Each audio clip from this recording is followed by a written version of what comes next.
केशवं बादरायणं सूत्रभाष्यकृतौ वन्दे भगवन्तौ पुनः पुनः। समस्तजनकल्याणे निरतं करुणामयं नमामि चिन्मयं देवं सद्गुरुं ब्रह्मविद्वरम्। ॐ सहना भवतु सहनौ भुनक्तु सह वीर्यं करवावहै तेजस्विनावधीतमस्तु मा विद्विषावहै। ॐ शान्ति शान्ति शान्तिः। 11वां और 12वां मंत्र। यो योनिं योनिम् अधितिष्ठत्येकः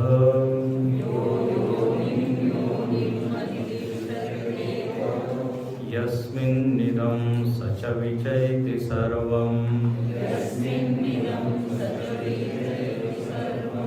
तमीशानं वरदं देवमीड्यम्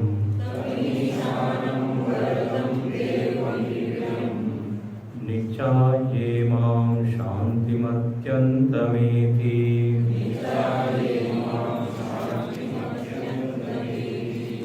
यो देवानां प्रभवश्चोद्भवश्च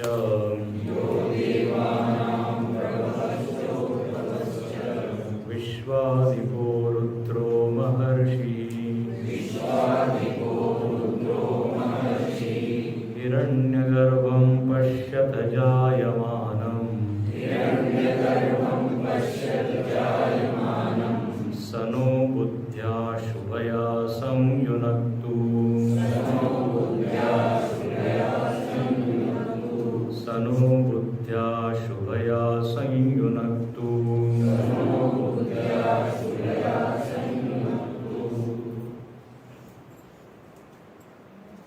अपने जीवन को हम देखें तो ये दिखाई देता है कि हर व्यक्ति का एक ही लक्ष्य है, जीवन का एक ही ध्येय है और वो है परम शांति की प्राप्ति या परम आनंद की प्राप्ति। आनंद और शांति एक ही सिक्के के दो पहलू हैं। कोई ऐसा नहीं कहता कि मैं बहुत अशांत हूं लेकिन आनंद में हूं।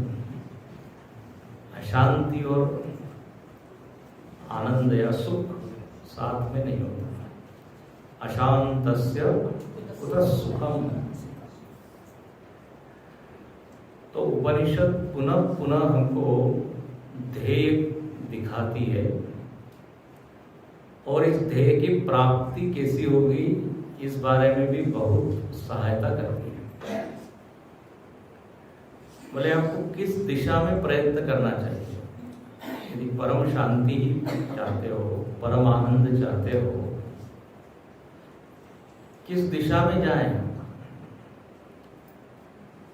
जैसे आप रेलवे स्टेशन पर जाते हो और आपने तय किया है कि मुंबई जाना है, तो एक विशिष्ट ट्रेन ही आपको उधर ले जा सकती है। नहीं, अब आए हैं तो किसी भी ट्रेन में बैठ जाते हैं, पहुंच जाएंगे मुंबई। पहुंचेंगे कहीं न कहीं, लेकिन मुंबई नहीं पहुंचेंगे। तो वही साधन हमको अपनाना पड़ेगा जो हमको साध्य तक ले जाए। इसलिए साधन का विचार होता है। यहां पर हम पुनः पुनः देख रहे हैं, श्रुति माता एक तरफ बताती है स शांति मापनोति, उसको शांति मिलती है, वो शोक रहित हो जाता है। तो बोले वो मतलब कौन?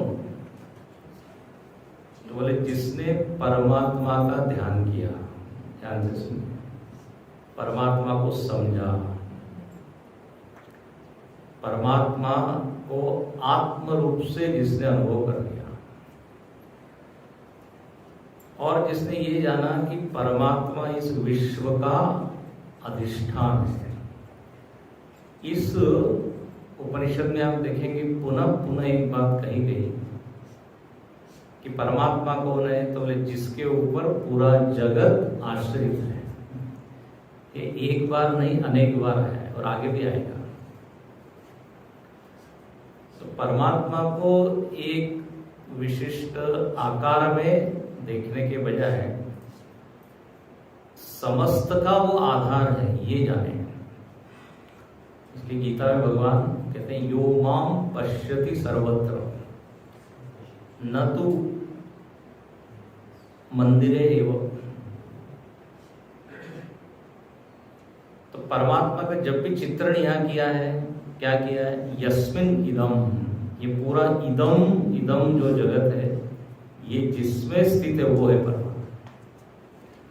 इदम शब्द से तो आप परिचित होंगे। इदम मतलब यह, और यह मतलब यह जगत। दो है, एक है इदम और एक है अहम। तो इदम मतलब जगत, और जगत मतलब क्या, ये भी समझना चाहिए। जो जो भी दृश्य है वो सब जगत है। बहुत सारी परिभाषाएं हैं। जो जो भी ज्ञेय है, जो जो भी अपने इंद्रियों का विषय बनता है वो सब क्या है, जगत। जो मन का विषय बनता है वो भी है जगत। और आगे चले, आत्मा का जो विषय बनता है वो है जगत। सरल कर देते हैं तो आत्मा के अलावा जो कुछ भी है वो है जगत। चलिए, और जगत का प्रारंभ फिर कहां से होता है जानते हैं आप? मन से। मन, इंद्रिय, प्राण, बुद्धि, ये भी जगत की ही प्रॉपर्टी है। और फिर बाहर तो है ही जगत। तो जो जो भी ऑब्जेक्ट ऑफ नॉलेज बनता है, जो जो भी विषय बनता है, अब मैं अपने मन को जानता हूं कि नहीं, तो मन ज्ञेय है कि नहीं? जो जो ज्ञेय है वो सब जगत है।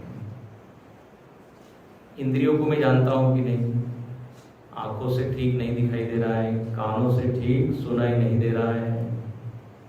लोग बोलते हैं स्वामी जी जरा जोर से बोलिए। तो इंद्रिय के उतार चढ़ाव को आप जानते हैं, प्राण के उतार चढ़ाव को जानते हैं। बोले अभी मैं कमजोर अनुभव कर रहा हूं, अभी मैं बलवान, बल की अनुभूति हो रही है।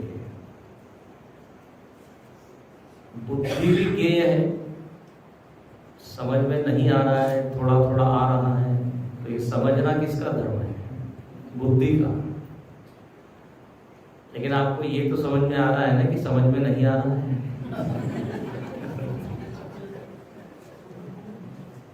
तो इसलिए मैं अलग, बुद्धि अलग, मैं अलग, मन अलग। फिर शरीर के तो हम ज्ञाता है ही, मेरा हाथ, मेरा पैर। तो जो जो ज्ञेय है, तो ये पंचकोश इनको कहते हैं, पंचकोश। ये सब जगत ही है। और फिर बाह्य पंचभूतात्मक जगत, चराचर जो सृष्टि हमारे सामने है, विविधताओं से भरी हुई, ये सब जगत है। जगत का एक और अर्थ होता है जायते गच्छति। ये बड़ी सरल परिभाषा। जो पैदा होता है, मरता है, वो है जगत। उसमें एक त भी लगा हुआ है, जगत। त का अर्थ होता है तिष्ठति इव। जगत ऐसा लगता है कि वही जगत है, स्थिर है, ऐसा लगता है। जगत का एक गुण क्या लगता है, वही है, लेकिन हर क्षण वो बदल रहा है, वही के वही नहीं रहता। हमको भले ये लगे कि जिस हॉल में हम कल बैठे थे उसी हॉल में आज भी बैठे हैं, ऐसा लगता है ना, स्थिर है हॉल, ये हॉल सत्संग। लेकिन इस हाल के यदि ठीक से हाल देखा जाए, थोड़ा परिवर्तन हो गया है। 20 साल, 25 साल, 30 साल बाद 100 साल बाद मालूम पड़ेगा कि अरे बदल गया बदल। लेकिन लगता क्या है, तो वही आश्रम है,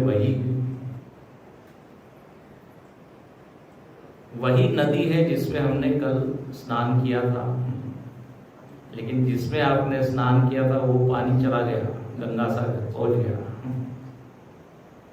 ये लगता है वही गंगा है, तो वही शरीर है, लेकिन बारीकी से देखा जाए तो उसमें परिवर्तन है। तो जायते गच्छति तिष्ठति इव, एज दो इट इज सेम ऐसा लगता है। तो ये सारा के सारा परिवर्तित होने वाला जो समुदाय है, मन से लिंगादि ब्रह्मांडांतम सृजेत, सूक्ष्म शरीर लिंग शरीर से लेके पूरा ब्रह्मांड तक। लिंग शरीर मतलब अंतःकरण। अब ये सब शब्द जिनकी परिचय में उनको मालूम होगा। तो ये सारा के सारे कहाँ स्थित है? ये तो हो गया पूरा जगत। अब ये कहाँ स्थित है? तो बार बार कहा जा रहा है परमात्मा में स्थित है। शरीर, मन, इंद्रिय, सूर्य, चंद्र, ग्रह सब परमात्मा में स्थित है। ऐसा ही पुनः पुनः आ रहा है, इदम पूरा जगत। तो दिखता तो ऐसा है नहीं कि परमात्मा में स्थित है। देखो दो चीजें हैं, एक है आधार या अधिष्ठान और दूसरा है आश्रित। तो जगत आश्रित है, ठीक है। अधिष्ठान क्या है? तो बोले परमात्मा। बोले इस पॉइंट को कैसे समझे? ग्लास में यदि आपने पानी रखा है तो स्पष्ट दिखता है कि ग्लास क्या है? आधार है और पानी आश्रित है कि नहीं? बिल्डिंग खड़ी है तो इसका आधार क्या है? तो बोले नींव। पेड़ खड़ा है तो उसका आधार जड़ है। तो ऐसा तो दिखता नहीं यहाँ पे परमात्मा ऐसा बैठा हुआ नीचे सब। बड़ा सूक्ष्म है ऐसे विषय। जितनी भी चीजें जगत के रूप में हमने गिनाई वो अस्थि के रूप में हमको अनुभव में आती है। ध्यान से सुनिए, अस्थि मतलब है। पेड़ है, सूर्य है, चंद्र है। तो वास्तव में सबका आधार क्या है मालूम है? सत्ता, अस्तित्व ही सबका आधार है। अस्तित्व के ऊपर सब चीजें भास रही। सत्ता को हटा दिया जाए तो पूरा जगत असत हो जाएगा, शून्य हो जाएगा। जिसके कारण हमको ये सारी चीजें है लग रही है ना, वो परमात्मा है, वो आधार है। तो बड़ा सूक्ष्म है, थोड़ा और उदाहरण दीजिए। घड़ा है, मानो कि घड़ा है, ठीक है। उस घड़े को आपने टेबल पर रखा है। किस पर रखा है? टेबल पर। अब यदि आपसे पूछा जाए इस घड़े का आधार क्या है, किसके ऊपर ये स्थित है, तो हम क्या बोलेंगे? टेबल पर स्थित है। अच्छा, लेकिन ये उत्तर सही नहीं है। हाँ, पेंदे पर स्थित, लेकिन वो कहाँ स्थित है? वो टेबल पे। टेबल आधार है और घट क्या है? आश्रित। ऐसा दिखता है। लेकिन आपने यदि उस घट में से मिट्टी निकाल दी तो टेबल वही रहा, तो घड़ा रहेगा क्या? तो घड़ा वास्तव में स्थित है मिट्टी में, न कि टेबल पे। फिर से समझाइए, फिर से। घड़े का आधार क्या दिख रहा है हमको? टेबल, लेकिन असली आधार क्या है? मिट्टी। तो आधार उसको कहा जाएगा जिसके बिना वो वस्तु न रहे। है कि नहीं? टेबल के बिना भी घड़ा रह रहा है, इसका मतलब टेबल उसका सही आधार नहीं है। मिट्टी ही सही आधार है, मिट्टी पर घट आश्रित है, हो गया कि नहीं? मिट्टी तत्व है, असल तत्व है। अब हमारा ध्यान किसके ऊपर जाता है? टेबल पे जाएगा, मिट्टी के आकार पे जाएगा, लेकिन ये मिस कर जाते हैं कि ये वास्तव में मिट्टी के ऊपर आश्रित है। टेबल के ऊपर आश्रित यदि होता तो मिट्टी निकालने के बाद भी खड़ा रहता। तो जो मिट्टी है ना, मिट्टी की जगह रख दीजिए परमात्मा को। परमात्मा में ये सारे आकार दिख रहे हैं, भास रहे हैं। उस दिन भी आपको हमने कहा था, हम सब लोग किस तरह है? घट की तरह है। तो जैसे मिट्टी में घट है, वैसे परमात्मा में जगत है। ठीक है?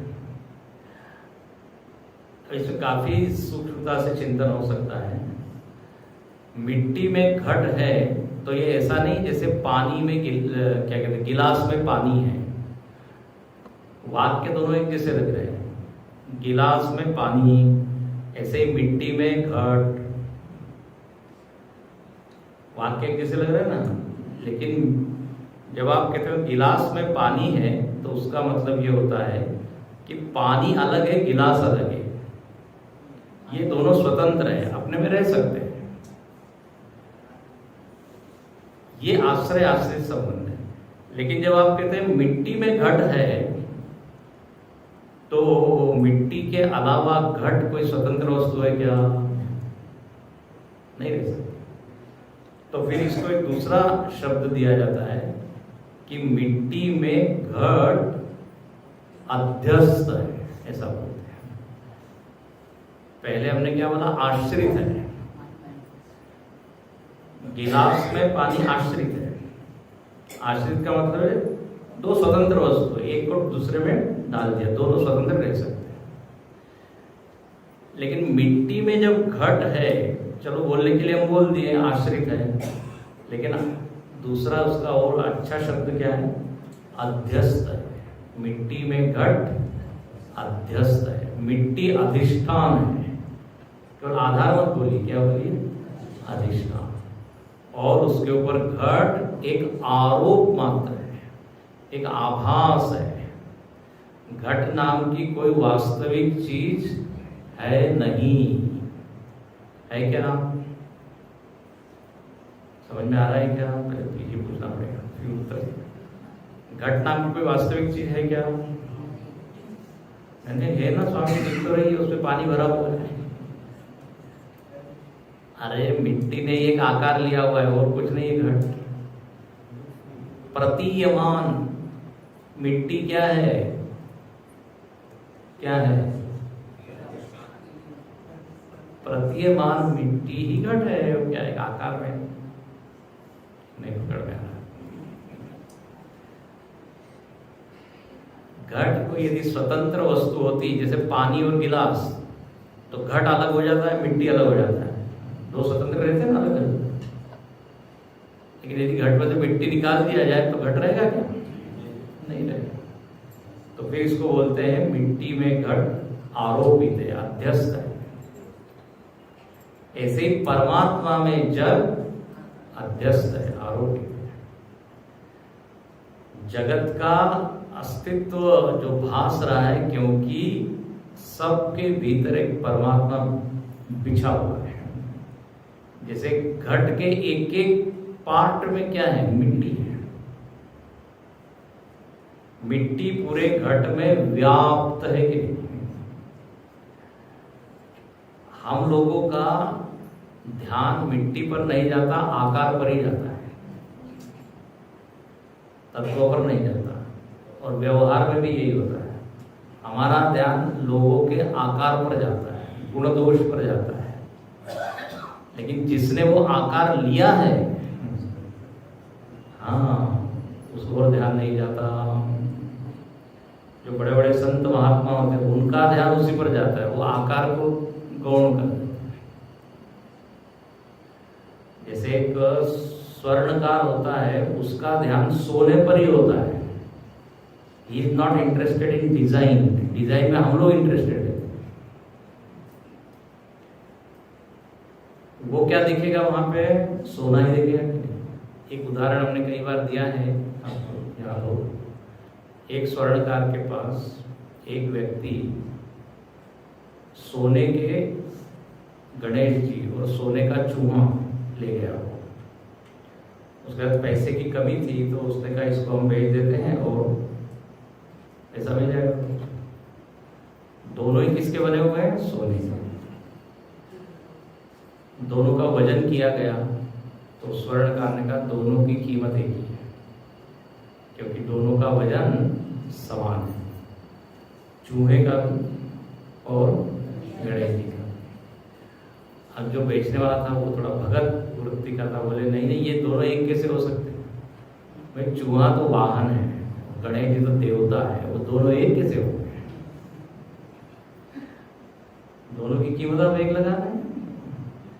तो वो स्वर्णकार बोला मुझको इसमें न चूहा दिख रहा है न गणेश जी, मुझको इसमें दिख रहा है सोना। और कीमत न तो गणेश जी की है न चूहे की, है किसकी? सोने की। तो सोने के ऊपर ही दोनों आश्रित है कि नहीं? अध्यस्त है कि नहीं? आरोपित है कि नहीं? तो यहां पर पुनः पुनः ये आया है कि जगत जिसमें आश्रित है, जिसमें अध्यस्त है, वो है परमात्मा। तो जो परमात्मा है वो एक विशेष आकार में नहीं, जैसे हम राम कृष्ण शिव इत्यादि, अस्तित्व के रूप में, सत्ता के रूप में, सब में जो है हमको लग रहा है बस ये है ही परमात्मा है। पुस्तक है, घड़ी है, मोबाइल है, उस हाय को यदि निकाल दिया जाए तो क्या हो जाएगा? नहीं है। हाय को यदि हटा दिया जाए शून्य हो जाएगा। तो ये एक विषय है बड़ा सूक्ष्म। तो अधिष्ठान है। इसलिए तुलसीदास जी ने भी जब राम जी का वर्णन किया कि राम जी कौन है, तो यही वर्णन किया उन्होंने। आप बालकांड के मंगलाचरण में राम जी का वर्णन जो किया है तुलसीदास जी ने, यन माया वशवर्ति विश्वमखिलम ब्रह्मादि देवासुरा यत् सत्वा अमृषैव भाति सकलम रज्जो यथा अहेरि ब्रह्म। बोले राम वो है, वो सत्ता है, वो अस्तित्व है जिसके कारण ये झूठा जगत सच्चा मालूम पड़ता है।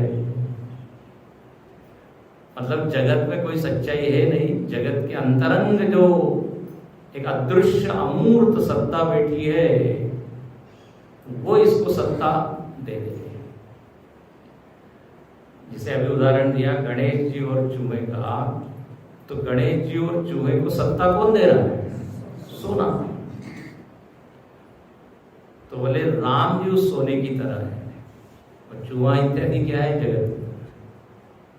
तो यह सत्ता, जिसकी सत्ता के कारण झूठा जगत भी सच्चा मालूम पड़ता है। झूठे वो सत्य जाहि बिनु जाने, जिमि भुजंग बिनु रज पहचाने। ये रस्सी सर्प, झूठा सर्प भी सच्चा मालूम पड़ता है। क्यों? क्यों?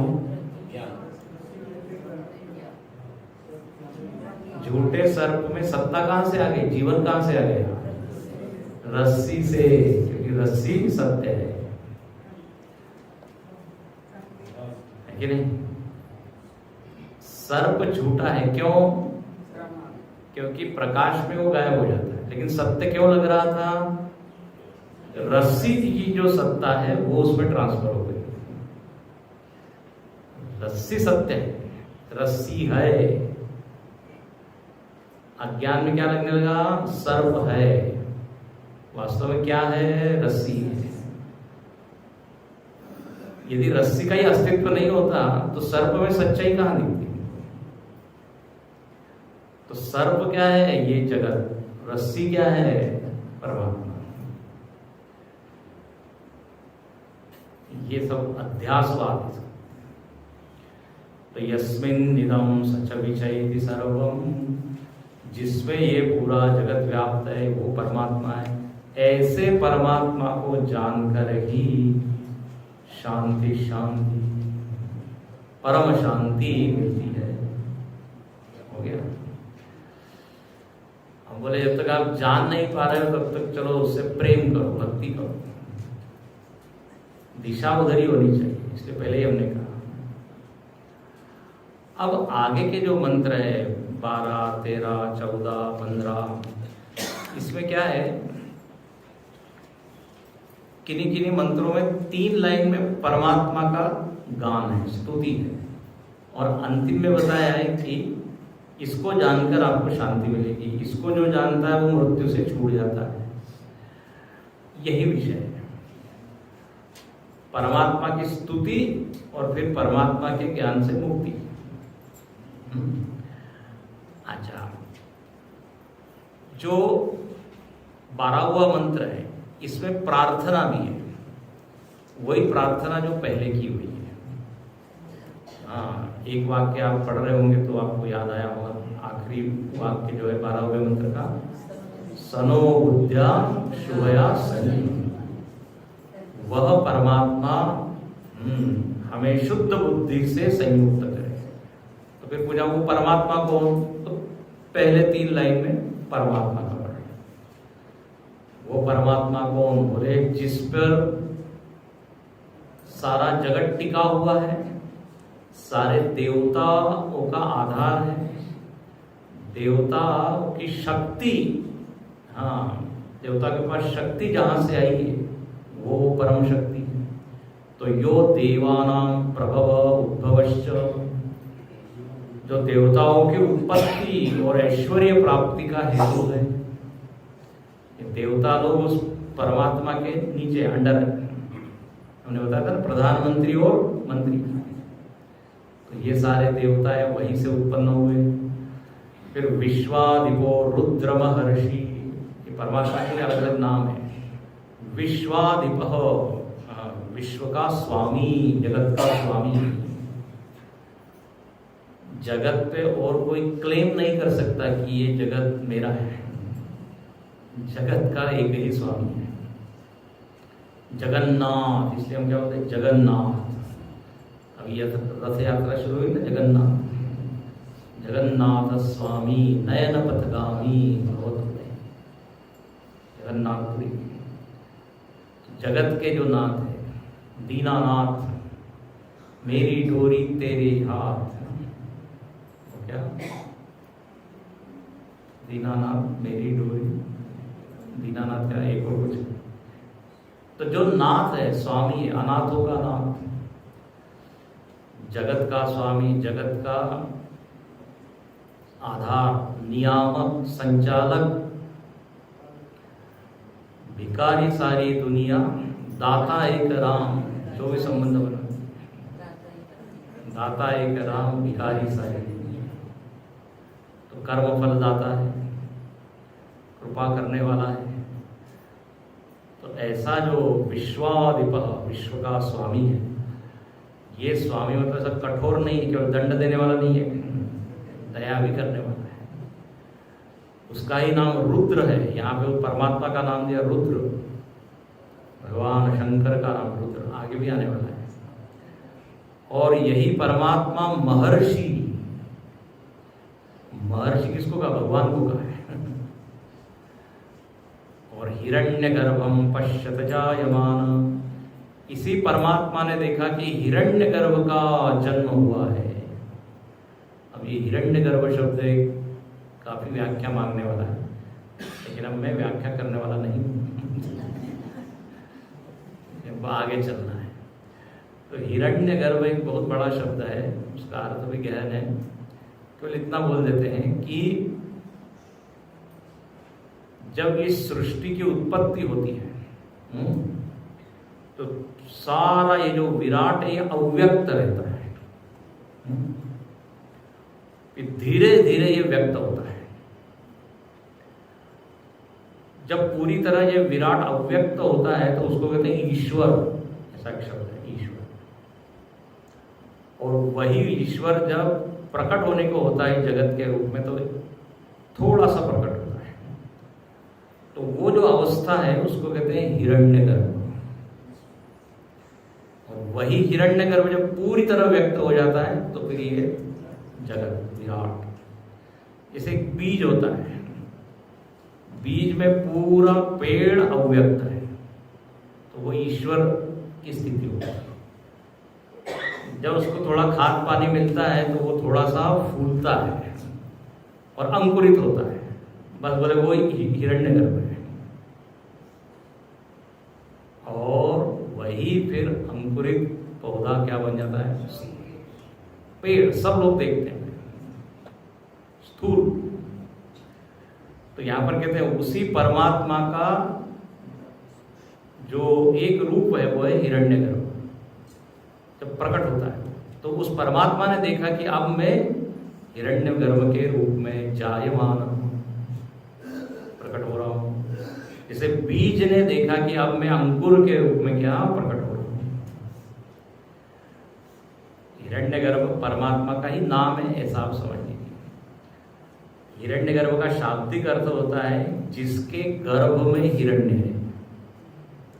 बोले हिरण्य मतलब क्या, पहले ये बताइए। हर शब्द की तो व्याख्या मांगता है। तो हिरण्य मतलब होता है सोना, सुवर्ण। अब सुवर्ण से हमको अर्थ लेना है ज्ञान। सुवर्ण में जैसे प्रकाश है, तेजस्वी है, तो प्रतीक अर्थ है ज्ञान का ही प्रतीक क्या है, सोना। मतलब अर्थ ये हुआ जिसके गर्भ में ज्ञान ही ज्ञान है। भगवान कैसा है, ज्ञान स्वरूप। तो हिरण्यगर्भ मतलब ज्ञान से भरा हुआ। पूरी दुनिया में जो ज्ञान आया है ना वो वहीं से आया है। सबके बुद्धि में थोड़ा थोड़ा ज्ञान है कि नहीं, तो कोई ना कोई एक सोर्स होगा वहां आता है। जैसे घर में एक पानी की टंकी लगा देते हैं ऊपर, तो फिर नल में क्या आता है, पानी आता है। फिर हर कमरे में यदि नल लगा दिया जाए तो पानी आ रहा है। तो कहाँ से आ रहा है, तो ऊपर से। हमारी बुद्धि में ज्ञान, हमारे गुरुजी अच्छा कहते रहे, बोले जो भक्ति करता है, जो उससे प्रेम करता है, उसकी बुद्धि में भगवान थोड़ा ज्ञान टपका देते हैं।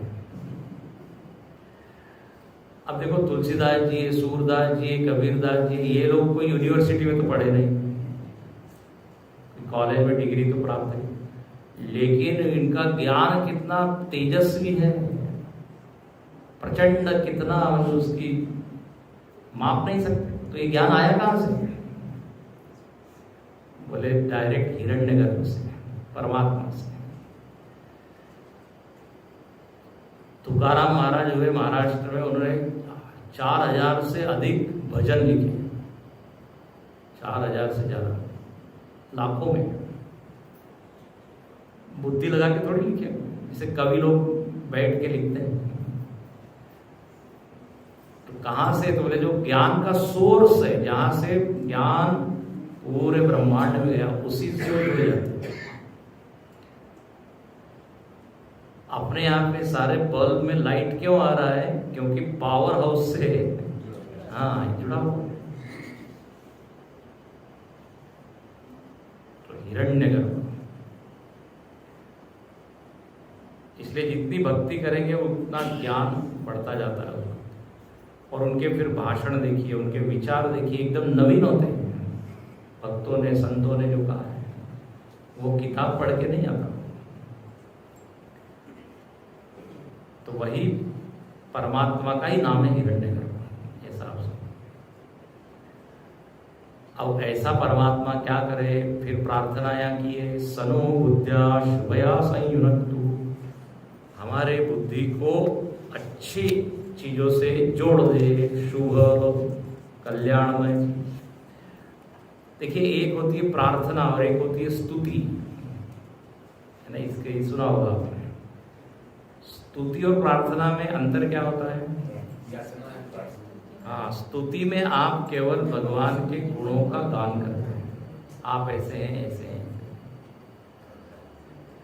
प्रार्थना में हम धीरे से, भगवान अब आप ऐसे हैं तो थोड़ा सा,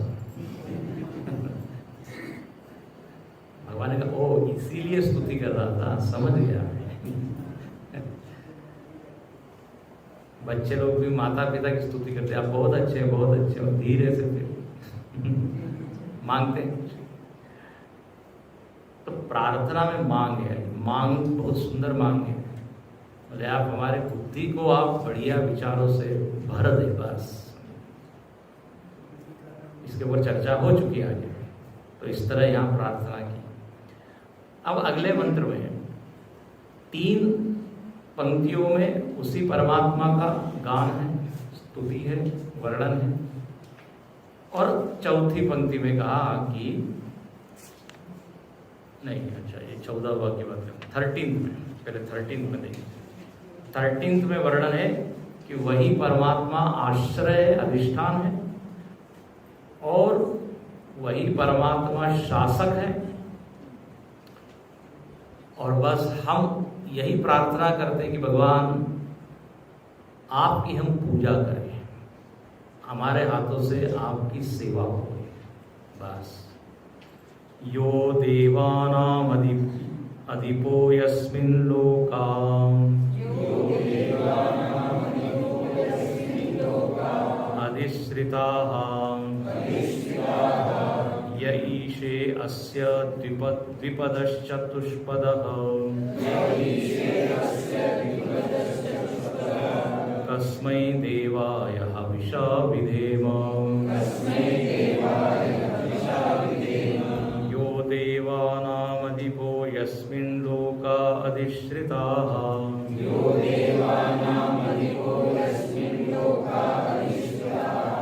य ईशे अस्य द्विपदश्चतुष्पदः तस्मै देवाय हविषा विधेम।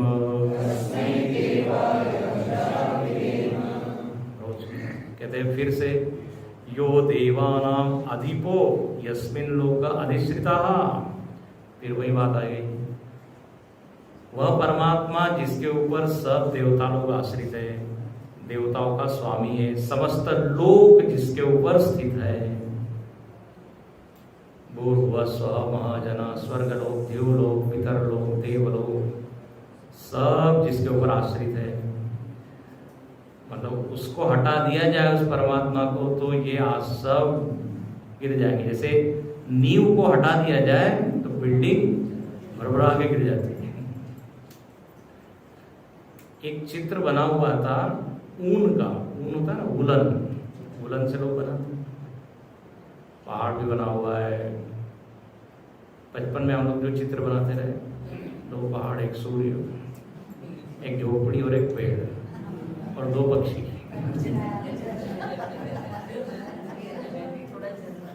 तो किसी ने ऊन से वो बनाया था, वुलन से। तो पहाड़ भी दिख रहा है, सूर्य भी चमक रहा है। अब वो सब किसके ऊपर आश्रित है? हाँ, एक बच्चा गया, उसने उसको खींचना शुरू किया। खींचते खींचते क्या हुआ, एक एक चीजें सब लीन होती चली गई। पहाड़ भी लीन हो गया, सूर्यास्त हो गया, पक्षी गायब हो गया, बचा क्या, वो वुलन गोला एक हाथ में।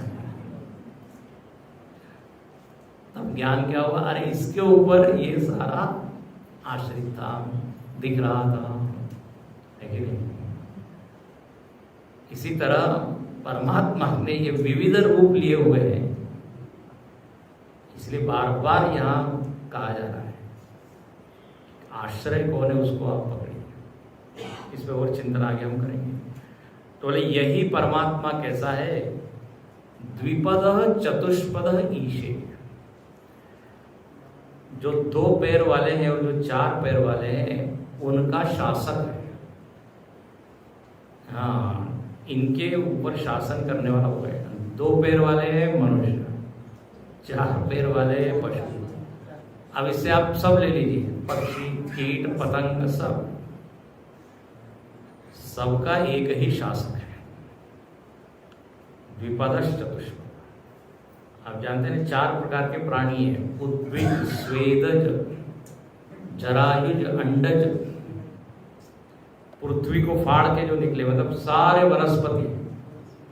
और अपने यहाँ का है वनस्पति जड़ नहीं है, हाँ चेतन है, उसमें जीवन है। तो सबसे पहला जो जिसमें जीवन थोड़ा सा दिखाई देता है वो है वनस्पति। फिर दूसरे इसको तो उद्भिज, उद्भिज मतलब पृथ्वी, पृथ्वी को फाड़ के जो स्वेदज, मॉइस्चर से, जो नमी से जो पैदा हुए, जितने कीट पतंग होते हैं वो है। थोड़ा सा उनमें जीवन ज्यादा देता है, थोड़े से उड़ सकते हैं इधर से उधर। फिर अंडज, अंडे से उत्पन्न हुआ पक्षी। जरायुज, जरायुज में ये दोनों आते हैं, द्विपद, 2 पैर वाले, 4 पैर वाले, मनुष्य और ये चौपाया पशु, गाय, बैल, कुत्ता, बिल्ली। इतने सजीव प्राणी हैं, 4 में डिवाइड कर दिया, उद्भिज, स्वेदज, अंडज, जरायुज। पूरी सृष्टि को 2 भागों में बांट दीजिए, सजीव और निर्जीव। तो सजीव में ये सवाल है, तो बोले इन सारे प्राणियों का शासक कौन है? वही ईश्वर है। हमको लगता है हम शासक है, लेकिन यदि हम ही वास्तव में शासक होते इस शरीर के तो मरते नहीं। हाँ? कोई और है जो इसके ऊपर शासन कर रहा है।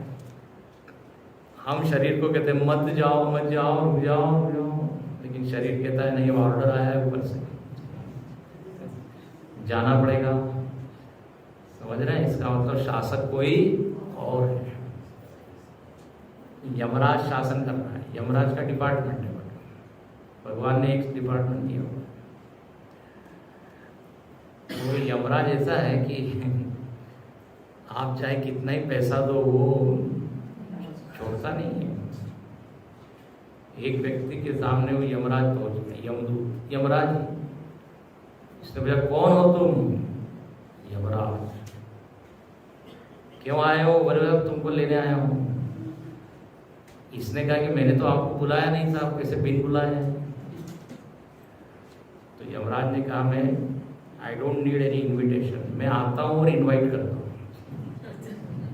मेरे को किसी के आमंत्रण की जरूरत नहीं।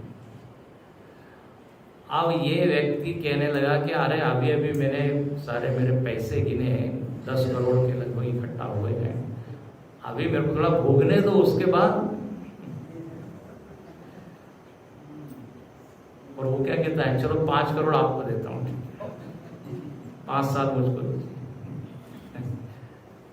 मरते वक्त भी जो है वो हाँ, हम बोले 10 करोड़ दो, 20 करोड़ दो, 1 सेकंड ज्यादा मिलने वाला नहीं। ये उदाहरण मैं क्यों दे रहा हूं कि अपने ऊपर शासन हाँ बहुत लोगों का है। पंचभूत अपने ऊपर शासन कर रहे हैं, अग्नि, वायु, जल इत्यादि। हाँ, इनकी कृपा है इसलिए अपना चल रहा है। तो इसलिए लिखा कि ईशे, ये सभी प्राणियों का ईशन करता है। तो यहाँ पे वो साधक क्या कहता है, कस्मै देवाय हविषा विधेम। बोले हे परमात्मा, आप नियंता है, शासक है, बस अब हम हवि के द्वारा आपकी क्या करें, पूजा करें। कस्मै, कस्मै मतलब परमात्मा ने, परमात्मा की। ये कस्मै शब्द बड़ा अच्छा है। कस्मै मतलब किसके लिए, ये नहीं। क शब्द का अर्थ होता है क परमात्मा का मतलब होता है परमात्मा। तो हे परमात्मा, हमारे जितने कर्म हैं वो आहुति बन जाए। ध्यान से सुनिए, आहुति बन के आपके चरणों में हम समर्पित हो। कस्मै मतलब भगवान, भगवान के चरणों में हम हवि अर्पित करें। ऐसा कुछ हो जाए कि जो भी कर्म हो वो आपके लिए हो, ऐसी वो प्रार्थना करना है। यह कस्मै शब्द का अर्थ भाष्य में बड़ा अच्छा लिखा, क काय, चतुर्थी काय, आनंद रूपाय। ये परमात्मा कैसा है, आनंद रूप है। तो इस आनंद रूप परमात्मा के लिए हमारी सारी क्रियाएं हो जाएं, यही हम प्रार्थना करते हैं। आज हमारी क्रियाएं किसके लिए हो रही है? मैं, मेरा परिवार, धन के लिए, पद के लिए, शरीर के लिए, स्वयं के लिए। लेकिन ऐसा कहा है कि आनंद चाहिए तो what you can give, happiness depends on what you can give, not what you can take. आनंद जो है इसी पर निर्भर करता है कि आप कितना दे पाए। देने में आनंद है, न कि लेने में। इसलिए धर्म के लिए दीजिए, समाज के लिए समय दीजिए, परमात्मा के लिए दीजिए। देखो, देने में यदि आनंद नहीं होता ना, तो इतने स्वतंत्रता के जो ये लोग लड़े हैं वो लड़ते नहीं, आहुति नहीं दे रहे अपने प्राणों की, उसमें उनको आनंद मिला। बोले केवल खाना पीना और सोना ये तो एक पशु भी कर लेता है। जब उच्च ध्येय के लिए हम अपने आप को स्वाहा करते हैं तो उसका परिणाम कहीं अधिक उच्च। सिंपल उदाहरण हमेशा मैं देता हूं कि रोज हम भोजन करते हैं, लेकिन एक दिन यदि आपने किसी को भोजन कराया और फिर आपने भोजन किया तो उस दिन थोड़ा आनंद ज्यादा आएगा कि नहीं? छोटी सी बात, थोड़ी सी सेवा की तो धन्यता की अनुभूति होती है। तो त्याग में लाभ है। त्यागा शांतिरनंतरम, त्यागेन एके अमृतत्व मानुष। त्याग से अमृत की प्राप्ति। तो यहां यही कह रहे हैं कि हम आपके लिए त्याग करें, आहुति बन जाए। हम आहुति मतलब क्या? मेरा नामो निशान मिट जाए तो चलेगा। जब आप समिधा डालते हैं हवन में, राख हो जाती, तो मेरा अहंकार लीन हो जाए बस। वो एक ने कहा ना बड़ा अच्छा कि मेरे हाथ से अच्छे काम होते रहे, लेकिन इसका पता मुझको न लगे। क्या सुंदर बात है। नहीं तो हम करते तो है, लेकिन करने के बाद थोड़ा अहम आ जाता है और थोड़ा फिर एक प्रदर्शन की वृत्ति होती है। जरा हमारा फोटो वोटो डाल देना थोड़ा सा। हमने एक रोटी खिलाई गाय को, जरा फोटो डाल देना। ऐसा कहा है, नेकी कर दरिया में डाल, है ना। अच्छा काम करो और भूल जाओ।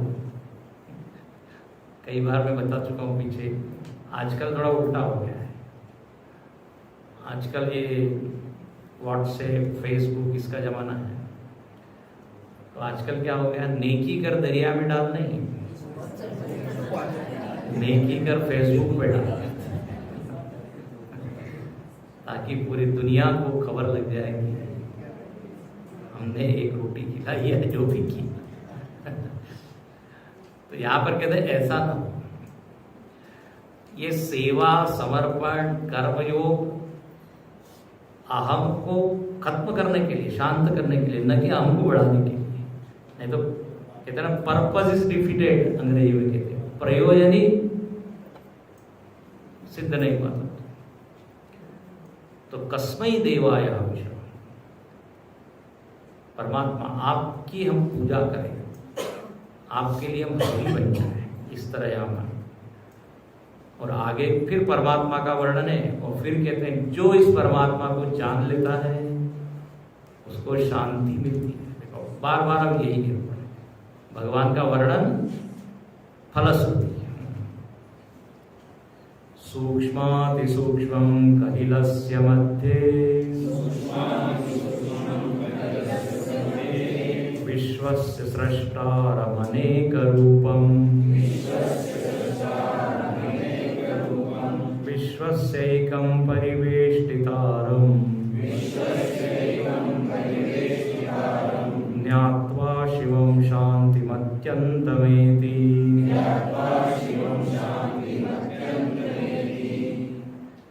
बोले परमात्मा कितना बड़ा है, जरा बताइए आप। तो बोले सूक्ष्माति सूक्ष्मम, ओ तो सूक्ष्म से भी सूक्ष्म है। देखो वर्णन हुआ, सूक्ष्म से सूक्ष्म मतलब छोटा छोटा छोटा मतलब ऐसा लगता है कि धूल के कण से भी जो छोटा है वो कौन है? परमात्मा। ऐसा हम लोगों को लगता है इस शब्द का अर्थ, लेकिन ऐसा नहीं है। वेदांत में सूक्ष्म शब्द का एक विशेष अर्थ है। सूक्ष्म का अर्थ आकार में छोटा है ये बिल्कुल नहीं है। ध्यान से पकड़िएगा, जिन लोगों ने पहले सुना है उनको मालूम होगा। वेदांत के हर शब्दों में क्या है? एक विशेष अर्थ है, पारिभाषिक शब्द है। जैसे विज्ञान में कोई शब्द होता है तो उसका एक विशेष अर्थ होता है, फोर्स, बल। तो विज्ञान में उसका एक विशेष अर्थ है। वेलोसिटी, गति, तो उसका एक अर्थ है। केमिस्ट्री में भी आपने देखा होगा, हाँ, 2 अक्षर होते हैं, उसका एक विशेष अर्थ होता है, Na। Na मतलब क्या होता है? सोडियम। पारिभाषिक होता है NaCl, सोडियम क्लोराइड। आम भाषा में उसको नमक बोलते हैं। अब एक बच्चा जो है वो पढ़ के आया है स्कूल से, भोजन के लिए बैठा है, माँ को कहता है थोड़ा NaCl दीजिए। माँ बेचारी, क्या NaCl क्या होता है? इंप्रेशन लगा, इंप्रेशन लगा। तो अब उसका अर्थ क्या है? नमक। केमिकल फॉर्मूले होते हैं, Ag मतलब क्या होता है? सिल्वर।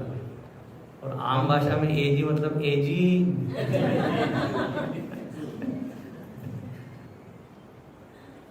समझ गए आप? सुनते हो? परिभाषा होता है कि CA मतलब चार्टर्ड अकाउंटेंट। इधर क्या होता है? कैल्शियम है कि नहीं? तो सूक्ष्म शब्द से अर्थ हम लोग कहते छोटा, लेकिन सूक्ष्म शब्द का अर्थ होता है कि जो इंद्रियों की पकड़ में न है, इंद्रिय ग्राह्य जो नहीं है उसको कहते हैं सूक्ष्म। जो जितनी ज्यादा इंद्रियों के पकड़ में आ जाए वो उतना स्थूल। ये बिल्कुल सरल परिभाषा। दूसरा और अर्थ बता देते हैं, जिसमें ज्यादा गुण वो स्थूल। जैसे पंच महाभूतों में पृथ्वी है, ठीक है? पृथ्वी में 5 गुण है, शब्द, स्पर्श, रूप, रस, गंध, पंचगुणात्मक। तो पृथ्वी सबसे स्थूल।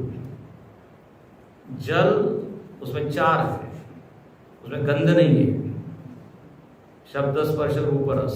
तो पृथ्वी से सूक्ष्म जल, जल से सूक्ष्म अग्नि। अग्नि में केवल 3 ही गुण है, शब्द, स्पर्श, रूप, रस नहीं है।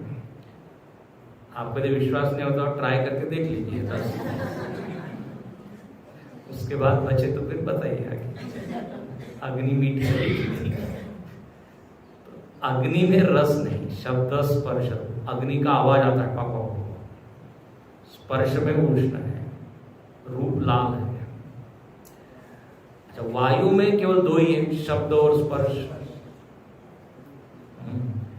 आकाश में केवल शब्द है। तो सबसे सूक्ष्म क्या हुआ? आकाश। और आकाश से भी सूक्ष्म परमात्मा, जिसमें कोई गुण नहीं है, निर्गुण।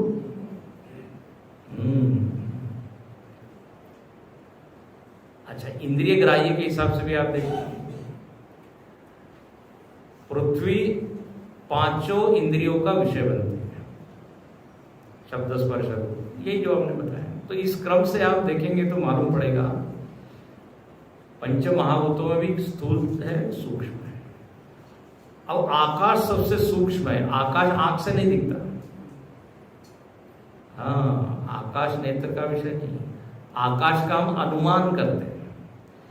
जैसे यहां मैं बैठा हूं, आप वहां बैठे हैं, आपको देखकर ये अनुमान हो रहा है कि इसके बीच में क्या है? आकाश है।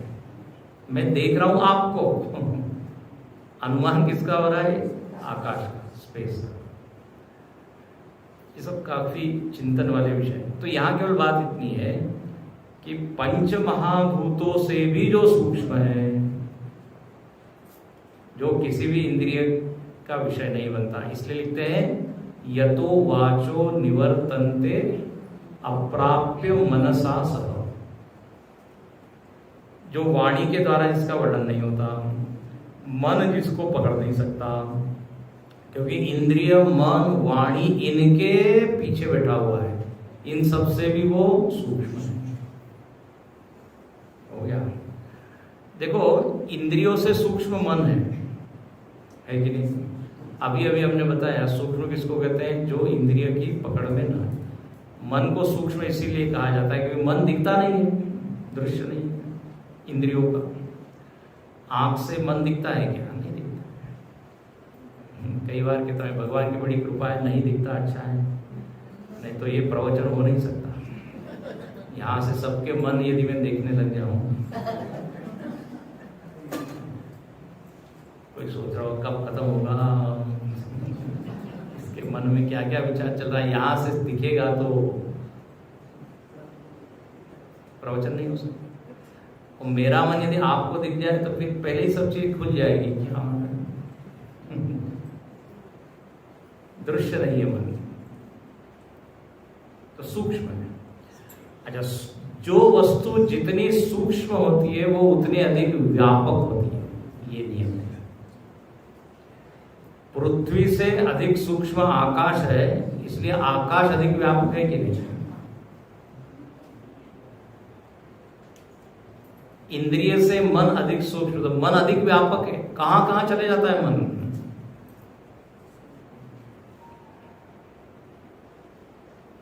तो जो सबसे अधिक सूक्ष्म होगा वो सबसे अधिक व्यापक होगा।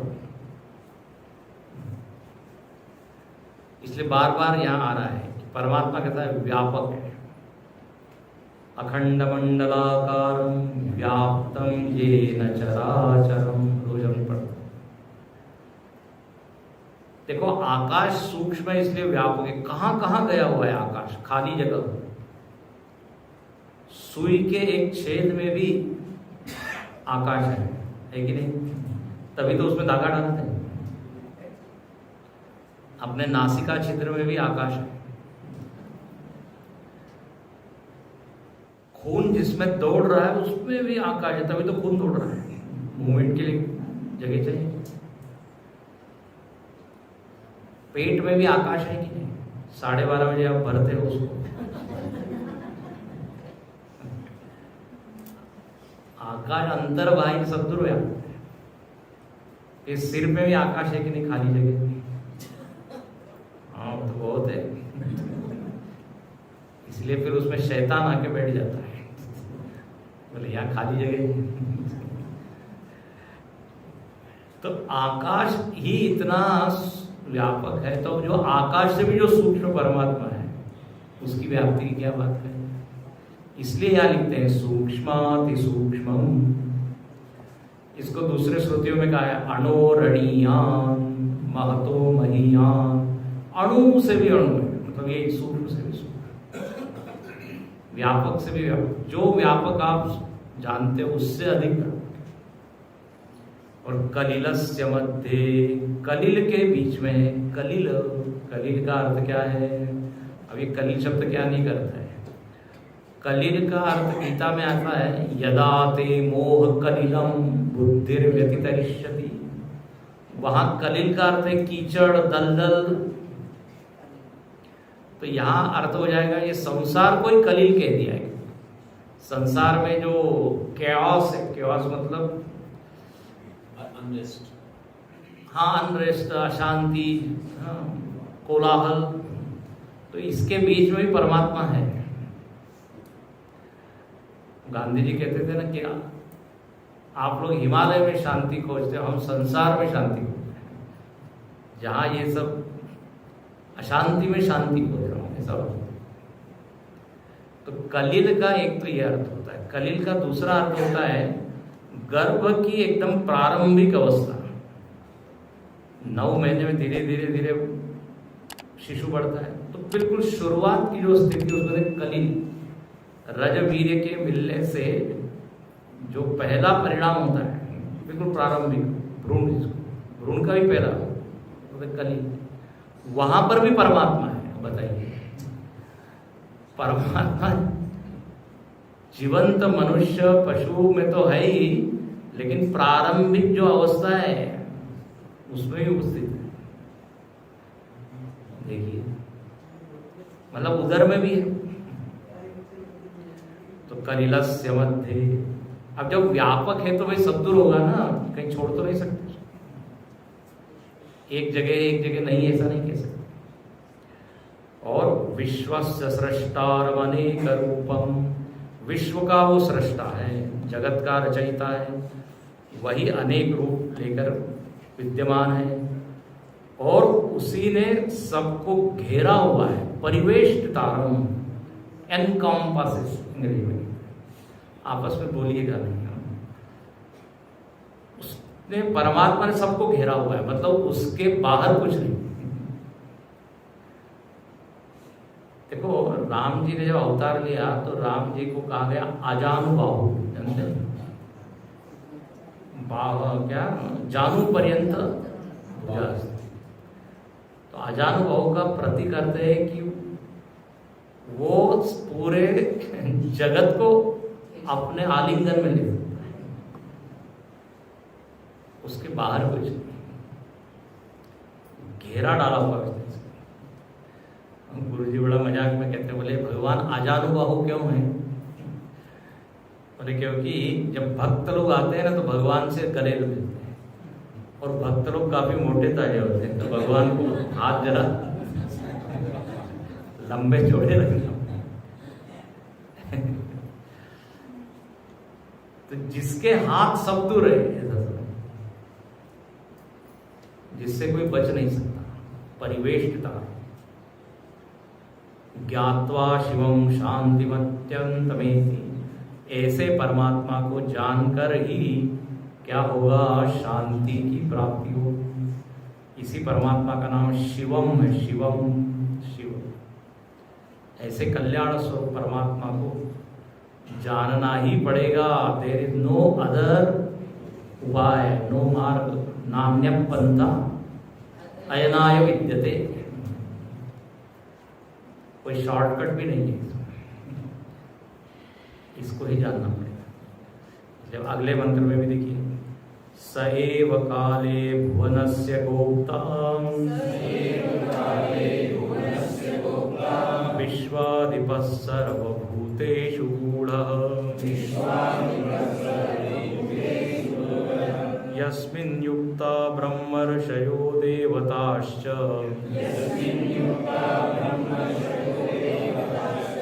तमेवं ज्ञात्वा मृत्युपाशांश्छिनत्ति।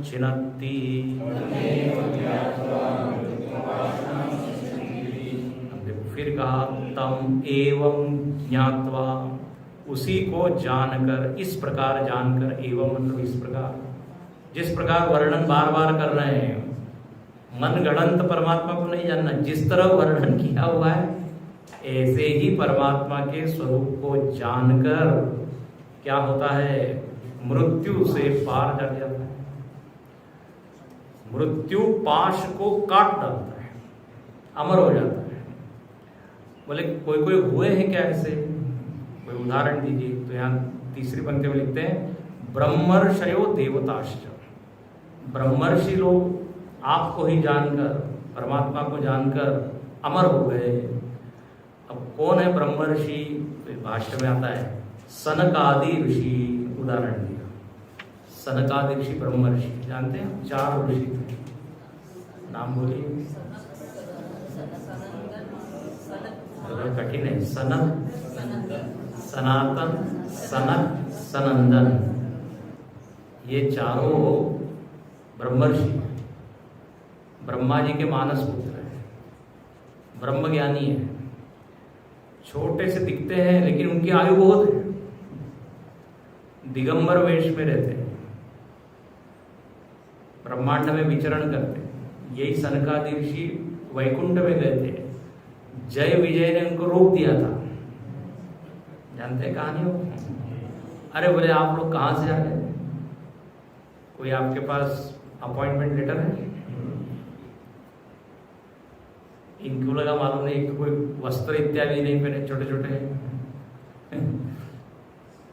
सनकादि ऋषि को इतना क्रोध आया, अरे हम तो निरंतर भगवान में रहने वाले, भगवान से नहीं मिल सकते, तुम लोगों में अभिमान बहुत आ गया, गिर जाओगे तुम।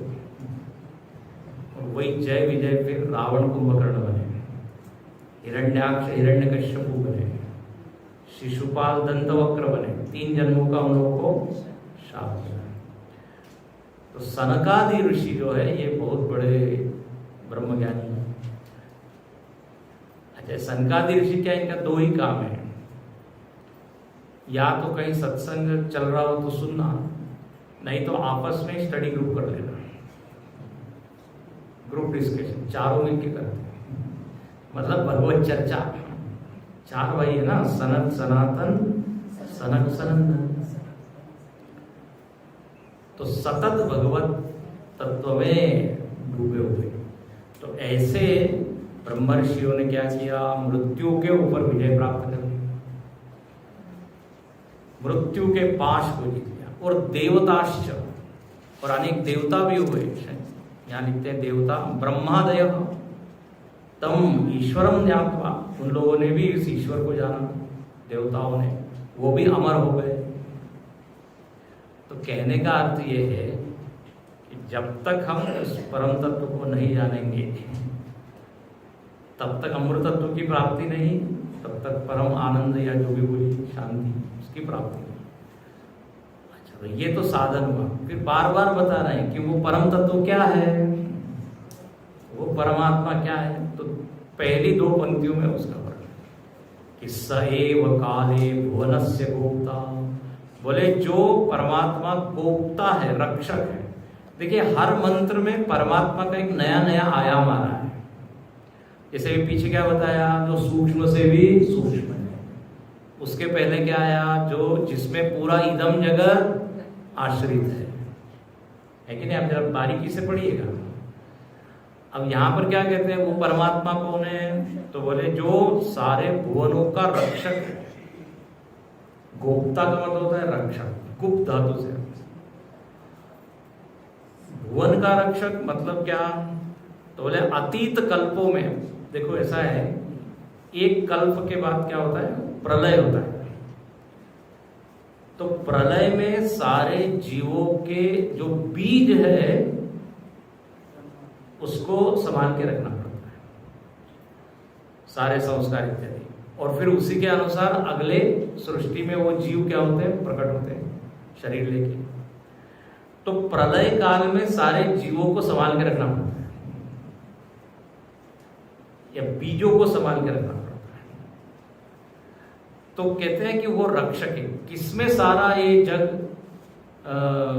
सुरक्षित रहता है, तो बोले उस परमात्मा, इस पूरे ब्रह्मांड के बीज का वो रक्षक है, ऐसा समझिए। वहीं से प्रकट होता है। जैसे हम लोग रोज सोते हैं, ठीक है, प्रवचन में नहीं, जब आप गाढ़ी नींद में सोते हैं तो आपके सारे संस्कार, ज्ञान, विज्ञान सब सुरक्षित रहते हैं ना भीतर। हाँ, यदि नींद में सब खत्म हो जाए तो फिर वापस शुरू, ओम सहना हो, तो वहीं से शुरू करना पड़ेगा, शांति मंत्र से। गुरुजी अच्छा कहते हैं, यदि हर दिन नींद में सारा ज्ञान गायब हो जाए, खत्म हो जाए, तो हर दिन ABCD, कभी सीढ़ी आगे बढ़ेगी नहीं। तो नींद में सब सुरक्षित रहता है। ये नींद मतलब प्रलय है, व्यष्टि प्रलय। परमात्मा ने ऐसा कुछ मैकेनिज्म बनाया है कि बोले आप सोइए, डरिएगा नहीं, भूलेंगे नहीं आप। सारे संस्कार जैसे सुरक्षित रहते हैं व्यष्टि के, वैसे समष्टि के, सारे समष्टि जीवों के वासना कहिए, संस्कार कहिए, उसका जो रक्षक है वो है परमात्मा। इसको और पढ़िएगा, आपके कमेंट्री में भी लिखा हुआ है। तो स एव काले भुवनस्य गोप्ता विश्वाधिपः सर्वभूतेषु गूढ़ः। ये शब्द कितनी बार आया है, विश्वाधिपः।